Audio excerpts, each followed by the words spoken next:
Since 1934, Iowa's farmers have turned to the Iowa Farm Bureau spokesman as their trusted news source.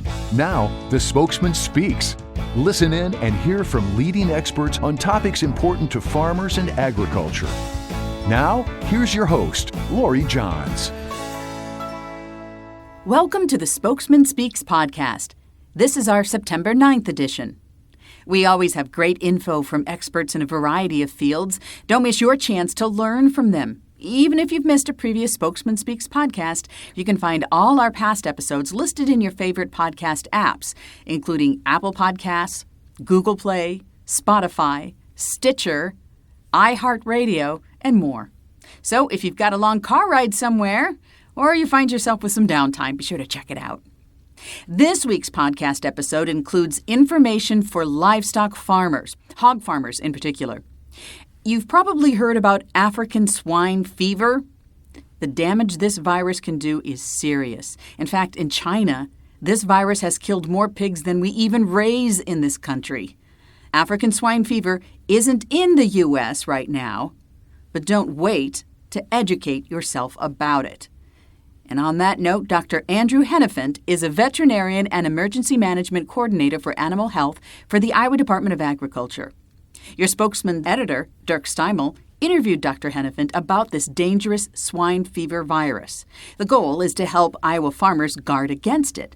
So let's listen in on that interview.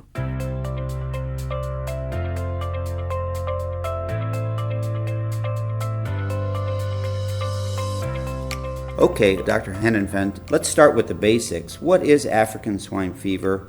How does it affect swine? Is it dangerous for humans? And where is it being reported now? So African swine fever is a virus in pigs. It only affects pigs, so there's no human health concerns for people. But what the virus does is it gets into their white blood cells, spreads throughout their body, gets in all their different body tissues. So that makes it challenging to control because it can be in the meat products for extended periods of time, can even survive being cured in hams. So in countries where it's very common for folks to feed table scraps to pigs, that really perpetuates the virus and spreads it from pig to pig. It originated in Africa in the early 20th century. In Africa, it's transmitted between ticks and pigs, so it doesn't make the ticks sick or the wild warthogs or anything like that. But then once it spills over into domestic pigs, it makes them very sick. And about a year ago, it spread to China, and since then it's been reported that it may have led to the deaths of half of the Chinese national herd, which, just to put it in perspective, in China they have likely lost more pigs than we have in the entire United States. And since then, about a year ago when it started in China, it's been spreading through much of the rest of Asia, and recently there's been reports that it might even have spread to the Philippines. What are the key steps that Iowa farmers can take to prevent the introduction and potential spread of African swine fever? So the thing that we like to encourage our producers in Iowa, regardless of what animals that they're raising, is to practice good biosecurity. So one of the ways this is African swine fever has spread so widely, in addition to people feeding table scraps to pigs, which is not legal in Iowa and much of the United States, is the virus can survive a long time outside of a pig, so people can carry it very easily on their clothes, their hands, their equipment from one farm to another. That's true of a lot of diseases that we have here already as well, such as PRRS and other viruses that can move between pig herds. So what we want folks to do is just always be aware of who's going on and off their farms, to not share equipment between farms, and to practice good biosecurity, whether that's a shower in, shower out facility or foot baths, changing clothes between facilities. And that's true of on the farm and when folks are going on the show route, which just ended this summer as well. So just always being aware of what could, even if you can't see it, what you could potentially be carrying back to your pigs or other animals that could make them sick. What actions are the Iowa Department of Agriculture and Land Stewardship and other agencies that you cooperate with, what actions are they taking to prevent the introduction of this disease? So at the federal level, USDA, they've implemented a lot more import requirements on pork products, things along those lines. So countries where they're having active outbreaks of African swine fever, they've really tightened up what products can come into the United States, and then to address any potential traveler that might accidentally bring a pork sandwich or sausage or something that they've gotten abroad just for their own lack of understanding that could carry it. They have increased the number of beagles at the ports of entry in the U.S., so as people get off flights, they have what they call the Beagle Patrol, so they're sniffing travelers' bags and stuff as they come through, looking for pork products and other things. And that's not only extending to pork products, but that's always been in place for produce, things along those lines, just things that could carry anything in that could affect U.S. agriculture. But they've increased those number of beagles since the African swine fever first hit China about a year ago. And idols? So what we're doing here in the state is we've tried to increase the awareness among our producers. We've hosted a variety of workshops throughout the state for at both the producer level as well with our federal and other state partners. Upcoming here in September, we're having a 4-day exercise where we'll have people out in the field playing through a mock scenario, and we'll go through every aspect of that. And then we've also tightened up some of our health requirements around the show season in Iowa as well. So there was the requirements for when a veterinary had to inspect animals before they could go to a county fair, the state fair, were shortened this year from 30 days to 7 days. And then at the state fair, IDAL's veterinarians were there every time pigs were coming in, looking at them on the trailers to make sure they were healthy before they entered the fairgrounds. How can Iowa pig raisers and others in the state stay informed about the disease and steps to prevent African swine fever? So the best way to stay informed about African swine fever and the newest developments is to keep an eye out on our press releases on the Iowa Department of Agriculture webpage, also your local extension offices, the Farm Bureau communications folks, so your guys' communications. The Iowa Pork Producers Association is a great resource as well as the National Pork Board. Are there lessons that idols and others have learned from the avian flu outbreak a few years ago that can be used to address the potential of African swine fever? Yes, most definitely. So one of the big lessons learned from the avian influenza outbreak of 2015 was how much animals move now in modern production agriculture practices. So one of the things that, looking back on it, allowed avian influenza to kind of spread so rapidly throughout much of the United States is birds moving from one site to the other. So what we've learned from that we're taking away for future outbreaks to prepare is pausing all animal movements for the animal that could get that disease in the very beginning of the outbreak, so we can do our investigations in conjunction with USDA to figure out which areas have been exposed, which haven't, so then we can concentrate control efforts on those areas and let everyone else go back to movements as normal as they could be after a disease is broken in the U.S. From one serious topic, protecting livestock, to another, protecting the watersheds in this state. Many people, not just farmers, pay attention to stories about conservation and water quality. The big question on everyone's mind, what progress are we making in the nation's top agriculture state to improve water quality? We have come a long way, and we have got a long way to go. But there's plenty of good news out there, and chances are you haven't heard it yet. Farm Bureau's environmental policy advisor and conservation guru, Rick Robinson, breaks it down for us. It's really an unprecedented public policy for the state of Iowa in terms of soil and water conservation protection. It's the most significant public policy in my 32 years working at Farm Bureau. We've got phenomenal, unprecedented awareness programs, participation, outreach ongoing at this time. And these are just the initial years. And what we're doing is kind of figuring out where we're at and analyzing where we need to get to. And so far, we've got at least 84 different projects ongoing in terms of nutrient reduction and demonstration and implementation. We've got over 250 organizations participating in those projects. And there's $80 million worth of state and federal and local funding supporting those projects. So again, unprecedented initial success. Okay, so there are a lot of projects going on which are steadily making a difference in watersheds across the state. Measurement is the issue. And remember, scientists measure progress with the help of a tool they developed. They call it the logic model. It's an approach that helps them look at many aspects of conservation. Right, Rick? We know that there's a lot of work to do. and it will take time. We even talk in terms of decades to achieve those kinds of goals. So the logic model, what it does, it kind of breaks the whole issue down into components of inputs, human indicators of desirable change, changes in the landscape, and then changes in water quality. So you kind of need the first things before you get the last things. And so right now in the initial years, the focus is on the inputs, the amount of dollars, frankly, the amount of manpower, the hours, the number of projects, the inventories that we're doing, and the number of organizations involved and the number of agencies working on these kinds of things. So kind of setting up the whole approach, and so the focus is on those things that we can measure, like the number of projects, the number of farmers participating, the number of practices out there in the landscape and how those change over time. And once we have a system that documents those kinds of things over time, we can expect to see changes on the land at a statewide scale. We can expect to see changes in water quality at a statewide scale. Initially, we're going to see changes at a plot scale and a farm scale much sooner. But over the course of a long period of time, we're going to see those changes and meet those goals of the Iowa Nutrient Reduction Strategy and cutting nutrient delivery to the Gulf of Mexico. We've had a 150-fold increase in cover crops in the last 10 years, and most of that really just coming in the last 5 years of the Iowa Nutrient Reduction Strategy.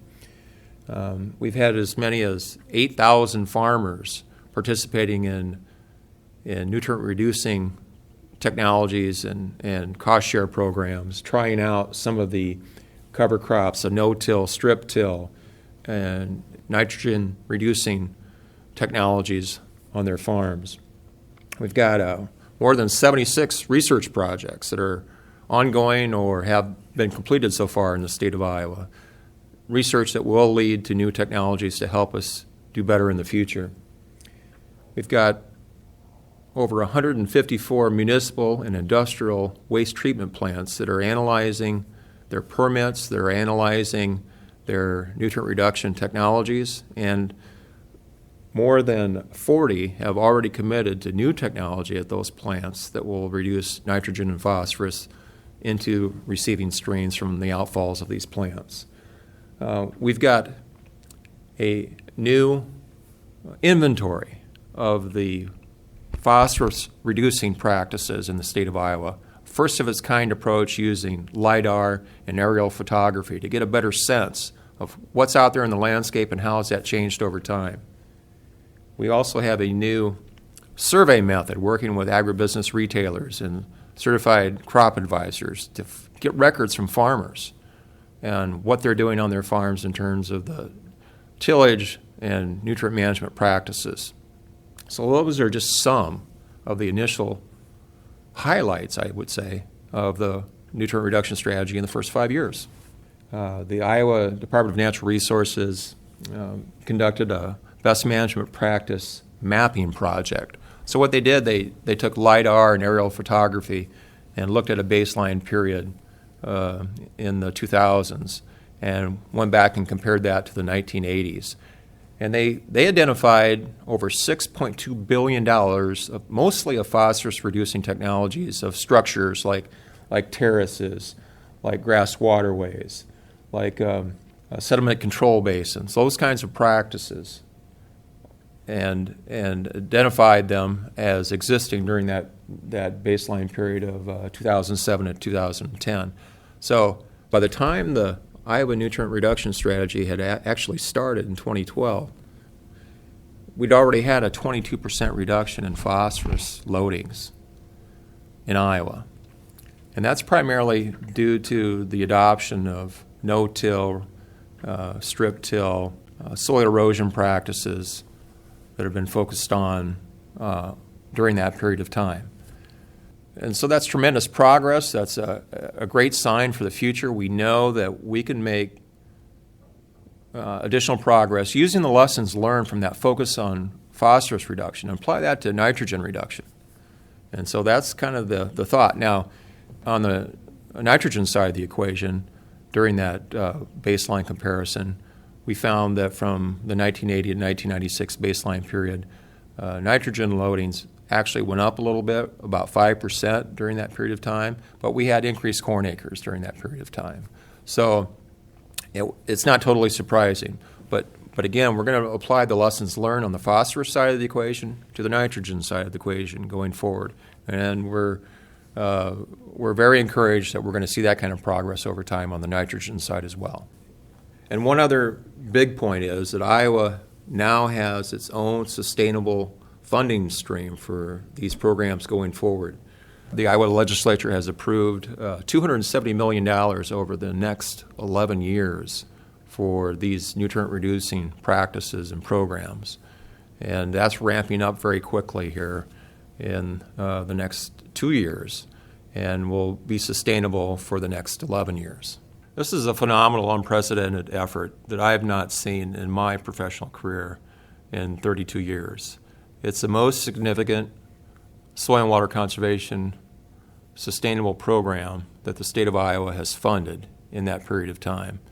There's going to be new exciting things happening, new technologies that will be developed, new practices that come along the way. We've already had one, a saturated buffer, an edge of field practice that wasn't around a few years ago. Some of these practices are still expensive, and so that's why the sustainable funding stream is important to the adoption of these practices. Many of these practices that are going to reduce nutrients and nutrient delivery to our Iowa streams and to the Gulf of Mexico frankly benefit users downstream. They don't necessarily have a return to the farm as much. And so the notion is that the state of Iowa has skin in the game. All Iowans have skin in this game. And so state funding is important to get the edge of field practices, the bioreactors, the saturated buffers, the restored wetlands that we need on the landscape to get that 45% reduction in delivery to the Gulf of Mexico. So you heard it here. $6.2 billion spent so far has moved the needle in phosphorus reduction. Yes, farmers are committed and are making progress in reducing nitrogen. They're embracing that challenge. And if you're one of those farmers putting in new conservation practices, remember, talk about it. Share your story, because folks who don't farm like to hear that, and they certainly need to hear that. And here's something else everyone likes to hear. How about winning a chance to fill your freezer with free meat? Iowa Farm Bureau has partnered with Fareway grocery stores to launch our big Real Farmers, Real Food, Real Meat campaign. Maybe you've seen the real meat trucks featuring Iowa farmers rolling down the highways or the interstates. We recently kicked off our Real Farmers, Real Food, Real Meat program and the Fill Your Freezer giveaway. Mike McCormick, Fareway executive, was at the event along with dozens of Farm Bureau farmers, including Randy Christensen. Randy and his family are one of several farmers you'll see on those Fareway trucks. You know, I remember as a farm kid growing up in Eagle Grove, if you wanted good meat, you headed to the Fareway store in town. That's a rule that folks still live by all across this state. Fareway is an Iowa-based company with 81 years of community support in this state. Fareway's Mike McCormick says it's that history and their deep respect for Iowa livestock farmers that brought this whole campaign together. He talked to our Zach Bader about the campaign and more at the big Real Meat Kickoff event in Greene County.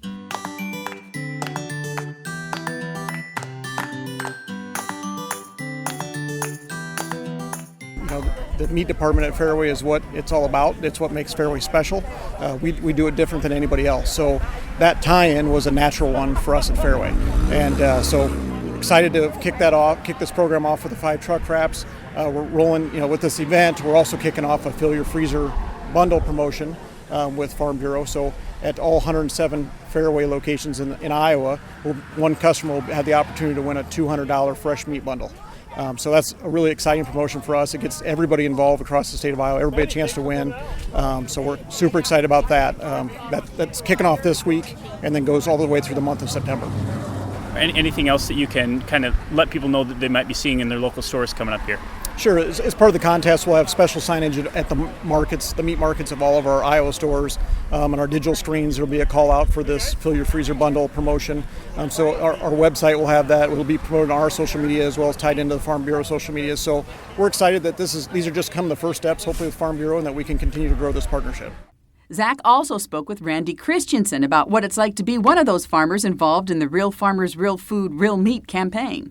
Randy, first of all, how did this come to be here? How did you get to be a part of this campaign, and how do you feel about being kind of the face of this new campaign we got going? I was on the County Farm Bureau board for several years and kind of got to working with Farm Bureau on projects like this, the coalition. They contacted my wife, Jenny, and I, and wanted to know if we want to be a part of it. And we're proud to be part of it. We're proud to raise a quality product for Iowa and the nation. It's a great honor to showcase what we do with Fareway and the Farm Bureau, and then let people know, too, how we do, and we take great pride in what we do. Why do you think a campaign like this is important? Obviously, we're emphasizing things like the nutrition of meat, the care that farmers take in caring for the environment and caring for the animals. Why do you think that's a critical thing right now? When 2% of the Americans are farmers, and we're feeding their 98%, we need to get our story out so they know that what we do for a living not only affects their family, but also affects our family. You know, we're producing our kids eat the same meat that we send to these stores, and that we take great pride in what we're doing. Just get the story out that we do care, we do work hard, we have a lot of pride in what we do. Not only do we work for ourselves, we also work for the entire country. Is there some kind of message that you'd like consumers to be aware of? Like, what do you want them to know about the pork that you're producing and the way you're doing that? What would be a quick elevator pitch for them about what you're doing and why you're doing it? You know, we take great pride in producing quality products. The motto that I grew up on a Fair to Finish farm, so the motto my folks taught me and I teach my kids, you do chores and take care of the animals before you have your own breakfast and before you have supper. So on the farm, the animals are the number one thing we take care of. We take great pride in that. We follow all the safety rules. We make sure that the product that we produce meets all the safety requirements they need to. It's a quality product, so when you get that pork chop, it's going to taste the same all the time. So we take great pride and put a lot of hard work into what we do. And hey, that reminds me, if you see one of those Real Farmers, Real Food, Real Meat trucks driving by or parked at your local Fareway store, take a photo. And when you get a chance to pull over, remember folks, don't text and drive. Be sure to share that photo on your social media pages, because good news is always welcome. Am I right? And if you'd like the chance to fill your freezer with free meat, you can either look for the signs about the contest at your local Fareway store, or you can log on to iowafarmbureau.com and hit the Fill Your Freezer logo. You'll find it right there on the page. It'll take you right to that contest where you answer 5 questions so you can enter your chance to win an Ultimate Meat package from your local Fareway store. Now, those questions are designed to help everyone learn about the nutritional benefits of meat, dairy, and eggs, as well as how Iowa's livestock farmers like you are caring for the animals and the land. One winner from each of Fareway's 107 Iowa stores will get that package valued at $200. Free meat and free knowledge about Iowa livestock farming. Hey, talk about a win-win. That's all for this week's Spokesman Speaks. Until next time, thanks for reading The Spokesman. Thanks for all the great stories and the inspiration. And thanks for listening to The Spokesman Speaks. Thank you for listening to The Spokesman Speaks, a podcast by Iowa Farm Bureau. Check out more podcasts and articles from The Spokesman at iowafarmbureau.com/spokesman. You can also find and subscribe to the Spokesman Speaks podcast in the Apple Podcasts app, Google Play, and other popular podcast apps. We appreciate your ratings and reviews and welcome your feedback at podcast@ifbf.org.